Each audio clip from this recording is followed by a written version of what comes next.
بسم اللہ الرحمن الرحیم۔ عورتوں کا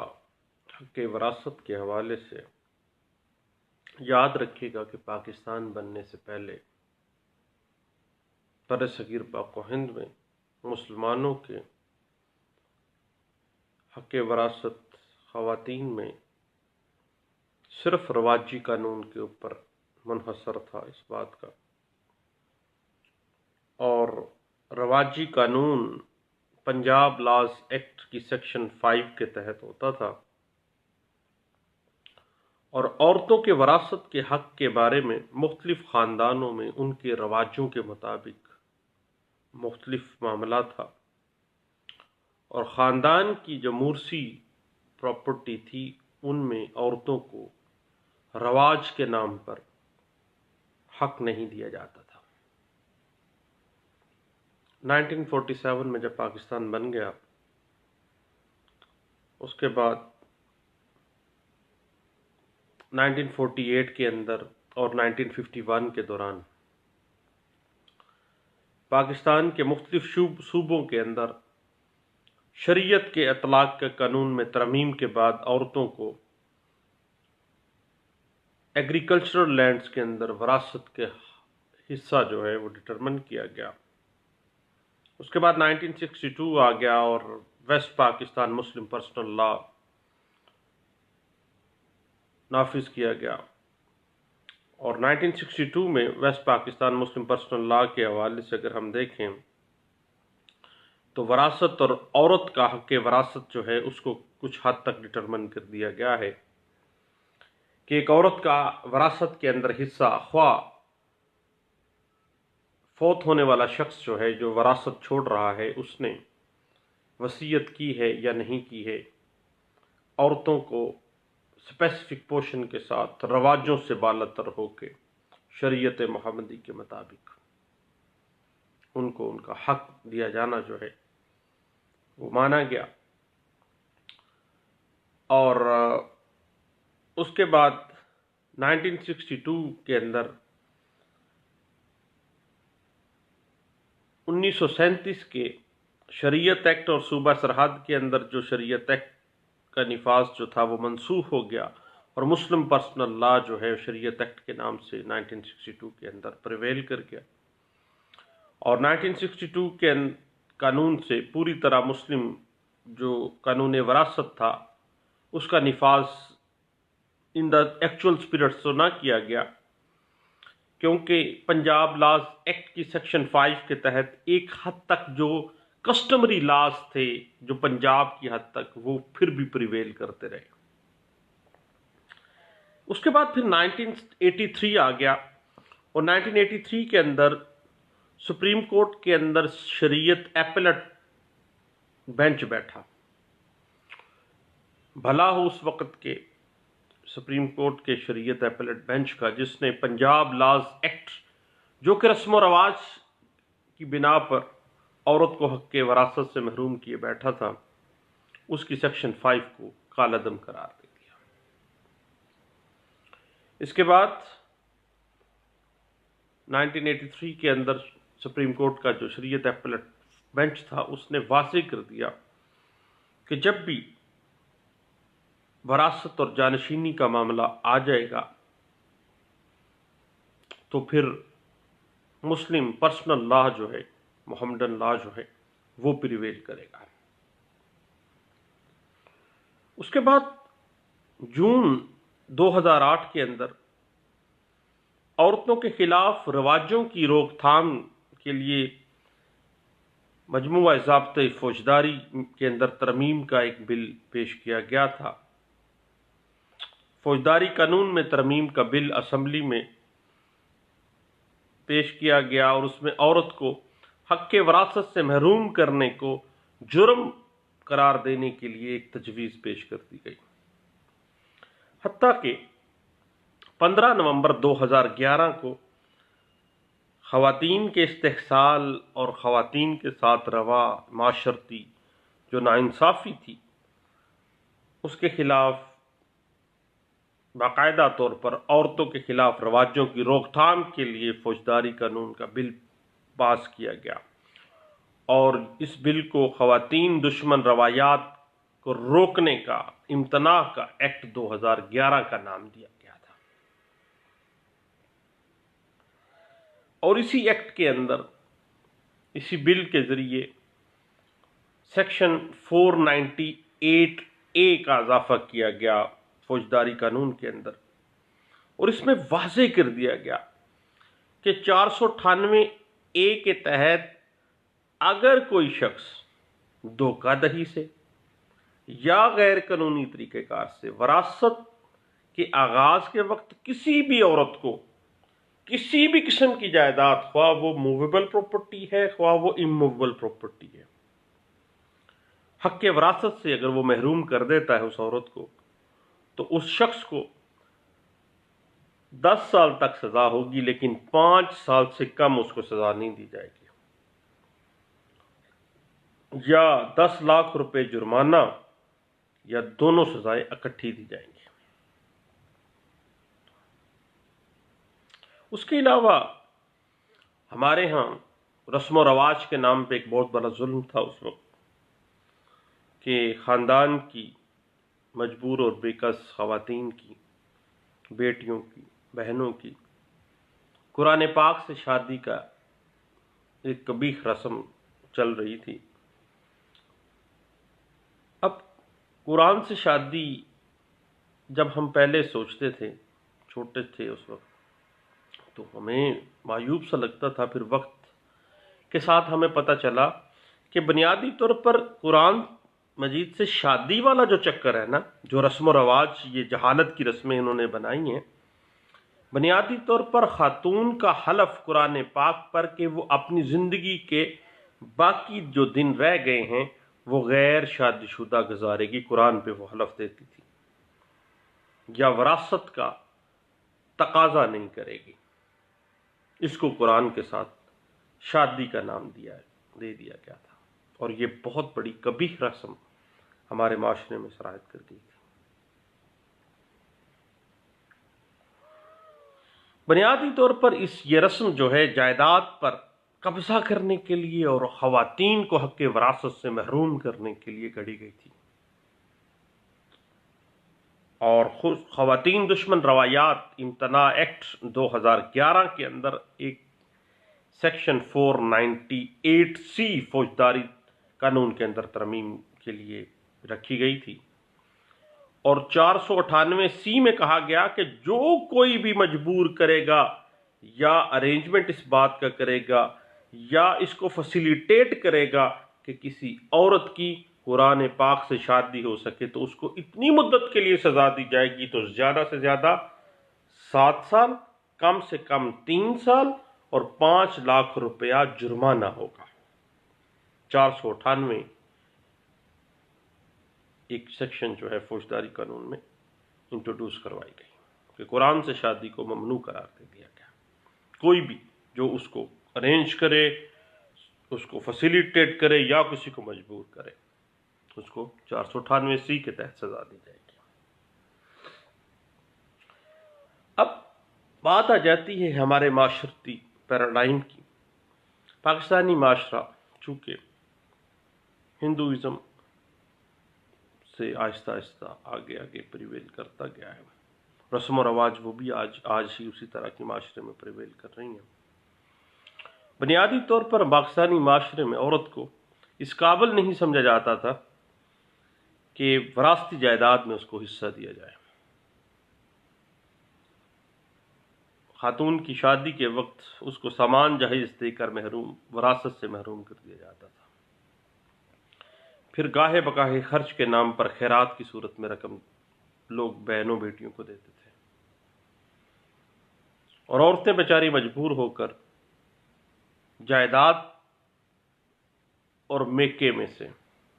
اپنے میکے کو سلیکٹ کر لیتی تھی۔ جائیداد کا تصور ہی نہیں تھا، اور اپنی جائیداد سے ہمیشہ کے لیے دستبردار ہو جاتی تھی۔ اور یہ جملے تو ہمارے معاشرے میں بہت زیادہ عام تھے کہ اگر یہ عورت اپنے بھائیوں سے یا اپنے باپ سے حصہ مانگے گی یا اپنے بھائیوں سے حق وراثت مانگے گی تو پھر بھائی میکے سے یہ چلی جائے گی، میکے سے بالکل فارغ ہو جائے گی۔ ہمارے معاشرے میں اکثر اوقات ایسے بھی ہوتا تھا کہ کسی آدمی کے فوت ہو جانے کے بعد بھلے وقت تھے، اس کے رشتہ دار مرنے والے کی ایک سے زائد بیویاں ہونے کی صورت میں یہ علاقے میں مشہور کر دیتے تھے کہ اپنی فلاں عورت کو تو مرنے والے نے اپنی زندگی میں ہی طلاق دے دی تھی، کام ہی ختم کر دیتے تھے۔ اگر اس زمانے میں نکاح زبانی ہوتا تھا، پھر بیچاری عورت اور اس کی مجبوریاں، اور عورت کو نکاح ثابت کرنے کے لیے بہت سے قانونی معاملات سے گزرنا پڑتا تھا کہ بھئی میری طلاق نہیں، مجھے مرنے والے نے طلاق نہیں دی تھی۔ پھر بھی اگر ثابت بھی ہو جاتا کہ اس کا نکاح انٹیکٹ تھا، طلاق نہیں دی ہے، پھر بھی ایک لمبی قانونی جنگ جو تھی اس خاتون کو لڑنی پڑتی تھی۔ یاد رکھیے گا کہ وراثت کے مقدمات میں کوئی لمیٹیشن نہیں ہے، کوئی میعاد کا تصور نہیں ہے۔ اس بات کو بیسیوں کے اجلاس میں انٹرپریٹ کیا گیا اور اس پر ایک landmark judgment 2005 CLC page 1173 میں پاس کی گئی تھی، اور اس بات کو انٹرپریٹ کیا گیا بعد میں لاہور ہائی کورٹ کے ایک فیصلے میں 2013 CLC پیج ہے 61 میں اس بات کو انٹرپریٹ کیا گیا تھا۔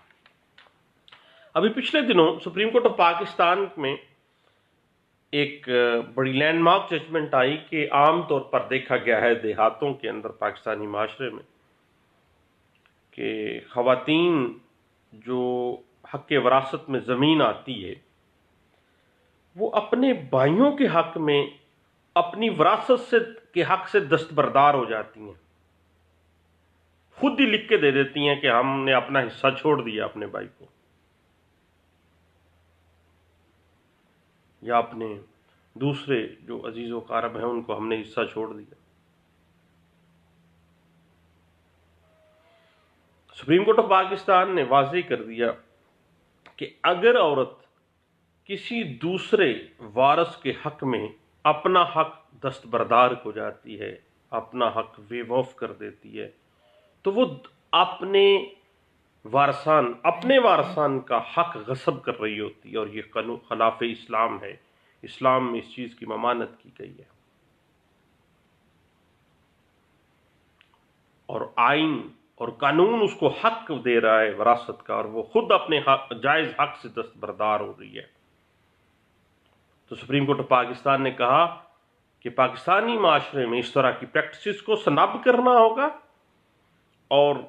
معاشرے کے اندر اگر کوئی ایسا رواج ڈیولپ ہوتا ہے جس کی بنا پر عورت کو اس کے حق کے وراثت سے محروم کیا جائے، تو ایسے رواج کو سنب کر دینا چاہیے، ختم کر دینا چاہیے۔ اور یہ landmark judgment supreme court of Pakistan کی باقاعدہ ایک پبلش کی گئی تھی 2016 SCMR پیج ہے 763 کے اندر اس بات کو انٹرپریٹ کیا گیا تھا۔ بنیادی طور پر ہمارے پاکستانی سوسائٹی میں بہن اور بیٹیوں کو زمین میں حصہ نہ دینے کے لیے مختلف رواجوں کا، ہیلے بہانوں کا سہارا لیا جاتا ہے۔ کہا جاتا ہے کہ عورت کی شادی پہ خرچہ ہوتا ہے، جہیز دیا جاتا ہے، اب اس وجہ سے عورت کا وراثت میں کوئی حق نہیں ہے، جبکہ ایسا نہیں ہے۔ یاد رکھیے گا کہ قانون، آئین اور شریعت قطعی طور جہیز کے سامان کو وراثت کا بدل قرار نہیں دیتی۔ یاد رکھیے گا کہ اگر کسی عورت کا نام ریونیو ریکارڈ میں درج نہیں بھی ہے تو اس سے بھی عورت کے حق وراثت پر کوئی فرق نہیں پڑتا کہ اس کی انٹری نہیں کی گئی ہے۔ یاد رکھیے گا کہ مسلم قانون وراثت کے تحت فوت ہونے والے کے ورثاء کو وراثت بذات خود ٹرانسفر ہو جاتی ہے۔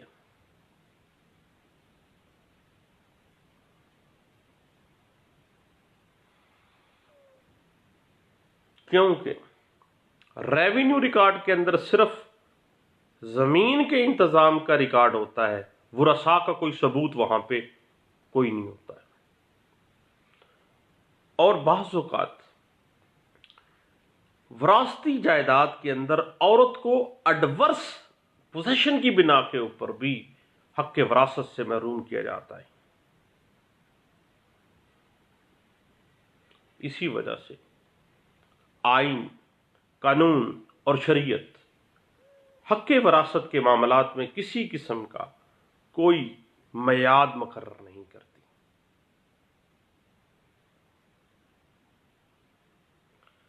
کیونکہ حق وراثت ایک ایسا شرعی، قانونی اور آئینی حق ہے ایک عورت کا، جس کو قانون ہمیشہ سے پروٹیکٹ کرتا آیا ہے۔ اس بات کی انٹرپریٹیشن 2007 YLR پیج 2240 میں کی گئی، 2008 SCJ پیج 181 میں کی گئی۔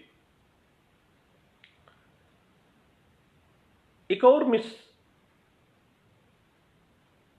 پریزنٹیشن ہے ہمارے معاشرے میں،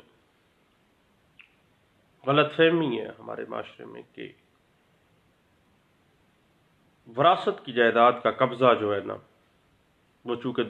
ورس پوزیشن ہو گیا، دوسرے لوگ پوزیشن لے گئے۔ یاد رکھیے گا کہ قانون اس بات کی انٹرپریٹیشن اس طرح کرتا ہے کہ وراثتی جائیداد اگر کسی ایک وارث کے قبضے میں ہے تو یہ پرزیوم کر لیتا ہے قانون کہ تمام وارثان اس جائیداد پر قابض ہیں۔ ایک وارث کا قبضہ تمام وارثان کا قبضہ ہے۔ اس بات کو انٹرپریٹ کیا گیا 2013 CLC پیج 60 کے اندر۔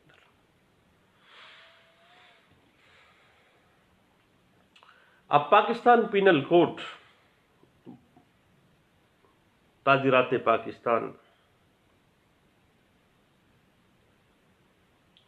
2011 میں 498A اس میں اضافہ کیا گیا کہ کسی بھی عورت کو اس کی حق وراثت سے محروم کرنا ایک سنگین جرم تصور ہوگا، جس کی سزا 10 سال کم از کم 10 لاکھ روپے جرمانہ۔ قانون اس پہ باقاعدہ اسٹیبلش کر دیا گیا،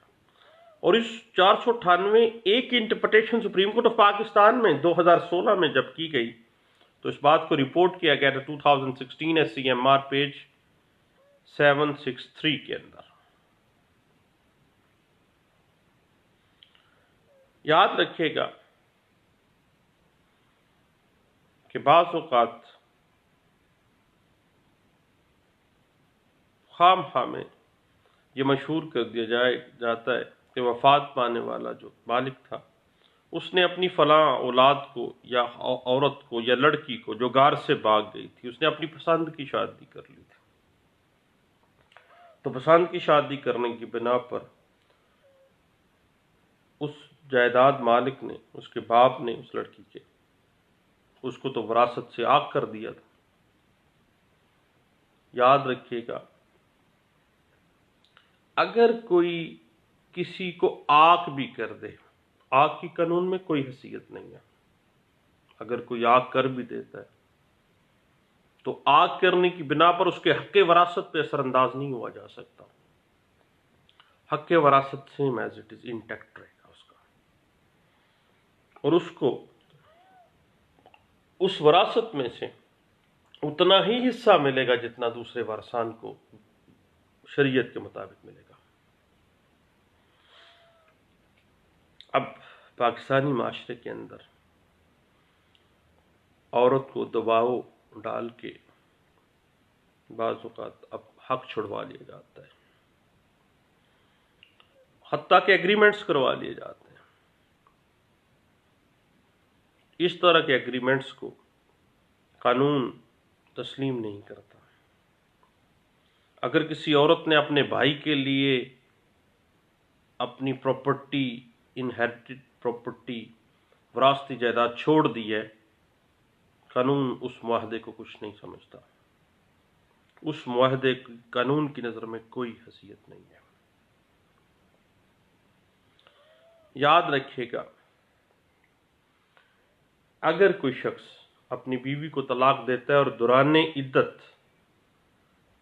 وہ شخص فوت ہو جاتا ہے، تو بیوی چونکہ ابھی طلاق مؤثر نہیں ہوئی ہے، عدت کا پیریڈ پورا نہیں ہوا ہے، اس کی بیوی ہے، تو وہ بالکل اسی طرح حق وراثت میں حقدار ہوگی جس طرح دوسرے وارثان ہوں گے۔ اس بات کو انٹرپریٹ کیا گیا 1988 SCMR پیج 1812 میں، اور PLD 1986 supreme court of Pakistan 228 page کے اندر اس بات کو انٹرپریٹ کیا گیا تھا۔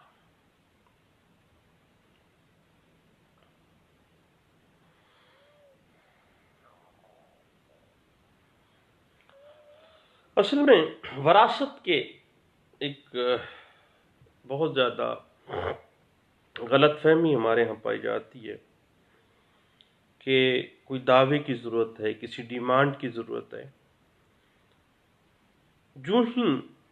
کوئی شخص فوت ہوتا ہے اور وہ کچھ چھوڑ جاتا ہے تو وراثت کا حق اس مالک کی وفات کے فوری بعد شریعت کے مطابق خود بخود مارد وجود میں آ جاتا ہے۔ اس حق کو کلیم کرنے کے لیے کسی دعوے کی، کسی ڈیمانڈ کی ضرورت نہیں ہے،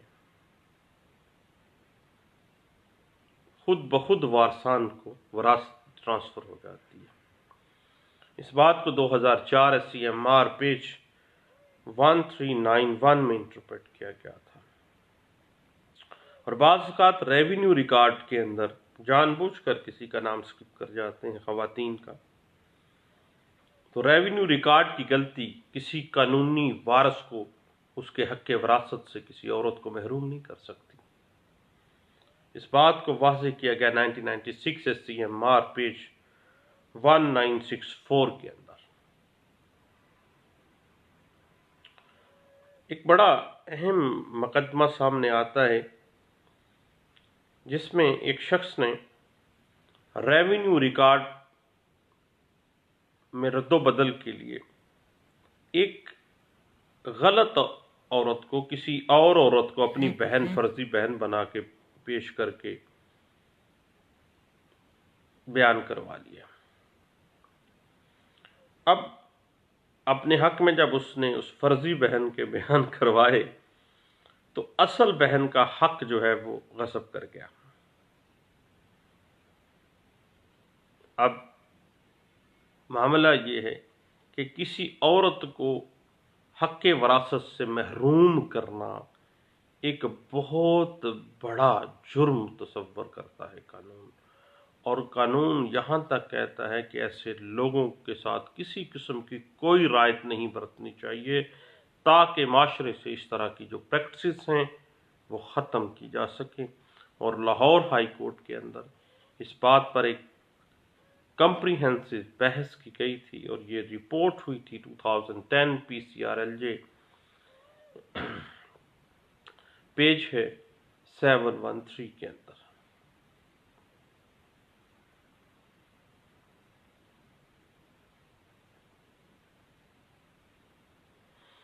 اس کے بعد بعض اوقات ایسے ہوتا ہے ہمارے ہاں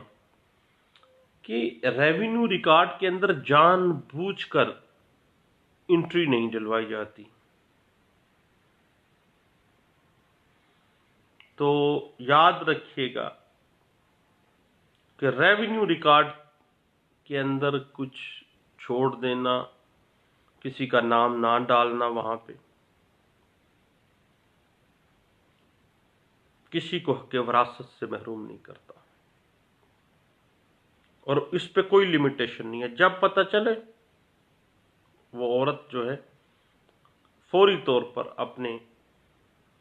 حق وراثت کو کلیم کرتے ہوئے کاغذات ریونیو ریکارڈ کو درست کروا سکتی ہے۔ اس حوالے سے 1995 لا نوٹس ریونیو ڈائجسٹ پیج 157 اس حوالے سے ہمیں گائیڈ لائن دے رہا ہے، اور 1995 CLC پیج 380 ہمیں گائیڈ لائن دے رہا ہے۔ اور اس کے بعد 2015 میں ایک عجیب سا کیس سامنے آیا کہ ایک آدمی فوت ہو جاتا ہے اس کی میل کوئی اولاد نہیں تھی، نرینہ اولاد نہیں تھی۔ اس شخص نے، کیونکہ اس کا بیٹا کوئی نہیں تھا، اس کی 2 بیٹیاں تھیں، اس نے اپنی بیٹیوں کو جائیداد تملیک کر دی۔ تملیک کا جناب آپ کو پتہ ہے کہ ایسا گفٹ جو وارثان کو دیا جاتا ہے۔ بندہ فوت ہو گیا، فوت ہونے کے بعد اس شخص کے بھتیجے نے دعویٰ دائر کر دیا کہ اس کے چچا کو بیٹا نہیں تھا، اس لیے بھتیجا ہونے کے ناطے وہ بھی جائیداد میں حصے دار ہے۔ سول کوڈ کے اندر دعویٰ اس بھتیجے کے حق میں ڈگری ہو گیا۔ بیٹیاں جن کے نام پہ تملیک مرنے والا کر گیا تھا، انہوں نے باقاعدہ طور پر اپیل کی ڈسٹرکٹ کورٹ کے اندر، لیکن بیچاریوں کی کوئی دال نہ گلی، حتیٰ کہ ڈسٹرکٹ کورٹ نے اپیل خارج کر دی۔ بیٹیاں روتی پیٹتی ریویژن کے اندر ہائی کورٹ میں چلی جاتی ہیں، تو ہائی کورٹ میں اس بات کو انٹرپریٹ کیا گیا کہ مؤثر تملیک کے لیے جو شخص اپنی زندگی میں اپنے کسی وارث کو تملیک کر دیتا ہے تو وہ اس کا رجسٹرڈ ہونا ضروری نہیں ہے، وہ اگر مؤثر ہے، آفر ہوئی، ایکسیپٹنس ہوئی اور ڈلیوری آف پوزیشن موقع پہ ہو گئی تو مؤثر تملیک ہے۔ دین سول کورٹ کا فیصلہ، ان کے بعد ڈسٹرکٹ کورٹ کا فیصلہ بھی خارج کر دیا گیا، اور بیٹیوں کو باقاعدہ طور پر ہائی کورٹ نے کہا کہ وہ اپنے باپ کی وارث ہیں، اور باپ کی طرف سے اگر ان کو کوئی تملیک کی گئی تھی تو وہ بالکل ویلڈ ہوگی۔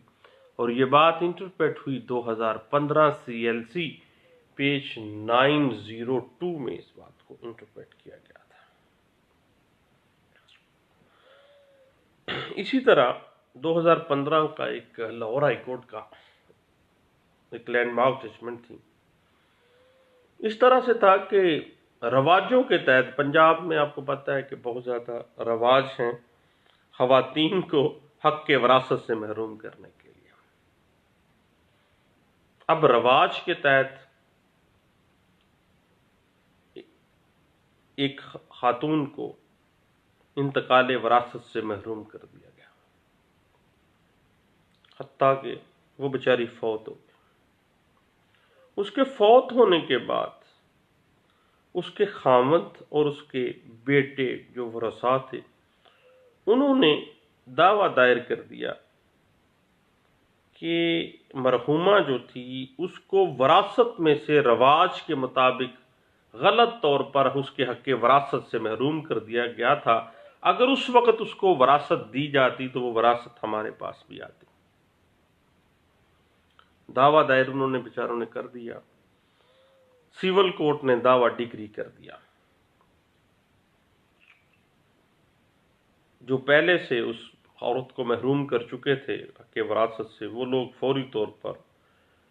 اس سول کورٹ کی ڈگری کو اپیل میں انہوں نے چیلنج کر دیا، اپیل ان کی منظور ہو گئی، دعویٰ خارج ہو گیا۔ اس وقت ڈسٹرکٹ جج صاحب نے اس بنا پہ وہ دعویٰ خارج کیا اپیل میں کہ مرحومہ جو تھی اپنی زندگی میں اس کو پتا تھا کہ اس کے بھائیوں نے اس کو حق وراثت سے محروم کر دیا ہوا ہے، اس نے اپنی زندگی میں اس انتقال کو چیلنج کیوں نہیں کیا۔ اب ڈسٹرکٹ جج صاحب نے اس دعویٰ جو ڈگری ہوا تھا ان کے حق میں، اس کو خارج کیا اسی بنا کے اوپر، لیکن اس کا خامند اور جو وارثان تھے وہ بیچارے لاہور ہائی کورٹ چلے گئے، تو لاہور ہائی کورٹ نے باقاعدہ طور پر اس ڈسٹرکٹ جج صاحب کے آرڈر جو اپیل میں انہوں نے دعوے کو خارج کیا تھا اس کے آرڈر کو منسوخ کیا، اور جو سول کورٹ کی ڈگری تھی اس کو بحال کیا، اور طے کر دیا، لاہور ہائی کورٹ نے ایک سیٹلڈ پرنسپل بنا دیا کہ کسی خاندانی یا کسی علاقائی رواجوں کی بنا پر کسی عورت کو کبھی بھی حق وراثت سے محروم نہیں کیا جا سکتا، اور وراثت کا حق ایک ایسا حق ہے جس پر نہ شریعت، نہ قانون اور آئین کوئی قدغن نہیں لگاتے، کوئی میعاد مقرر نہیں کرتے۔ اور یہ بات انٹرپریٹ ہوئی 2015 CLC پیج 1127 کے اندر۔ حق وراثت ایک بہت ہی اہم حق ہے، اور پاکستانی معاشرے میں عورتوں کو جو حق وراثت سے محروم کیے جانے کی رسم بنا لی گئی تھی، اس بات کو 2011 میں پاکستان پینل کوڈ میں 498A اور 498C کے ذریعے سناب کرنے کی کوشش کی گئی کہ عورتوں کو حق وراثت سے محروم نہ کیا جا سکے۔ اس حوالے سے چند باتیں تھیں، گپ شپ میں نے کہا دوستوں سے لگاتے ہیں۔ بہت شکریہ، تھینک یو، اللہ حافظ۔